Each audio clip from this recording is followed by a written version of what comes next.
दादी माँ को चलती कर में उनको नमस्कार। दोस्तों, आप लोगों की स्वागत है सपना भाभी की कहानी में।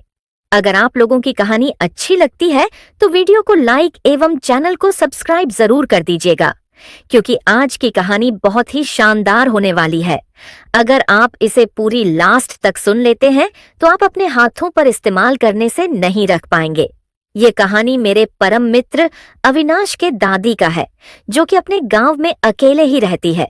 मेरे गांव से दूर उनके गांव लगभग 20 किलोमीटर दूर है। फिर भी उनका कोई भी कामकाज होता है तो मैं ही जाकर कर घर पर उनका कर आता हूँ। एक दिन की बात है, जब मैं अपने गांव बाहर से आया हुआ था, उनको किसी ने बता दिया था कि अविनाश का दोस्तों गांव आ गया है।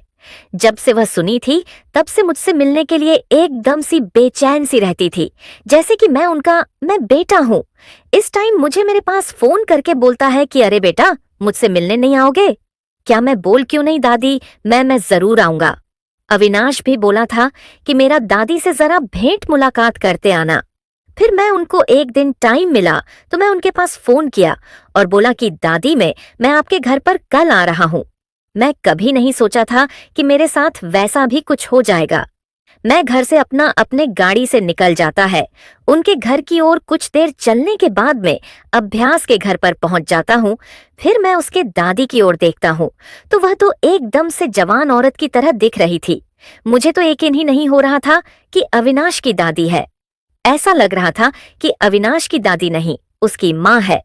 फिर मैं उनके पास जाता हूँ और बोलती है, कैसे हो बेटा? मैं बोला कि ठीक हूँ दादी माँ, आप अपना बताइए। वह बोलती है कि मैं भी ठीक ही हूँ। मैं बोलता हूँ कि आपको क्या परेशानी हो गई है? आप जब से बाहर से घर पर आया हूँ तब से आप मेरे पास फोन नहीं किया जा रही हो। वह बोलती है कि मैं क्या बताऊं बेटा तुमसे अपने दिल की बात। मैं बोलता हूँ कि अरे दादी, में मुझे आप बेटा भी कर रहे हैं और अपने दिल की बात भी मुझसे छिपा रही है। कोई भी बात है तो मुझे आप बता दीजिएगा, मैं उसका हल जरूरी निकाल लूंगा। फिर वह बोलती है कि मुझे तो बहुत ज्यादा मेरे पति का याद आती रहती है, क्योंकि मुझे वह इस उम्र में भी छोड़कर चले गए हैं।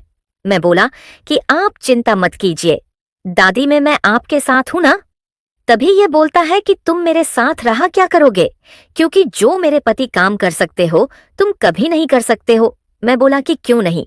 फिर वह बोलती है, तुम कर सकते हो, लेकिन मैं तुमको अपने काम करवाने के लिए बोलेंगे, तुम मेरे साथ कभी नहीं करोगे।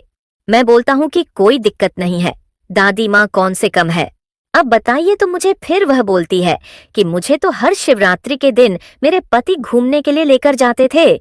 शिव मंदिर अपने गांव से लगभग 600 किलोमीटर दूर है। मैं बोलता हूँ, इसमें कौन सी बड़ी बात है दादी माँ, मैं आपको कल ही लेकर चल जाऊंगा घूमने के लिए। फिर मेरी दादी में बोलती है कि अरे बेटा, तुम कितनी अच्छी हो। मैं बोलता हूँ कि अरे दादी, मैं अविनाश के भाई जैसा हूँ, वह भी मुझे भाई की तरह बात करता है। फिर मैं आपकी काम क्यों नहीं, मैं कर सकता हूँ। दादी माँ बोलती है कि ठीक है बेटा, मैं कल सुबह तैयार होकर दोनों आदमी मंदिर की ओर निकल जाएंगे। फिर रात भर में उनके घर पर उनके पास ही रहा और उनके साथ पार्टी किया और खूब एंजॉय किया। फिर सुबह होते ही हम दोनों केदारनाथ के लिए निकल जाते हैं।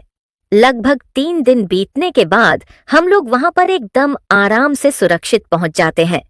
फिर हम लोग के वहां जाते ही हम लोग ऐसा लग रहा था कि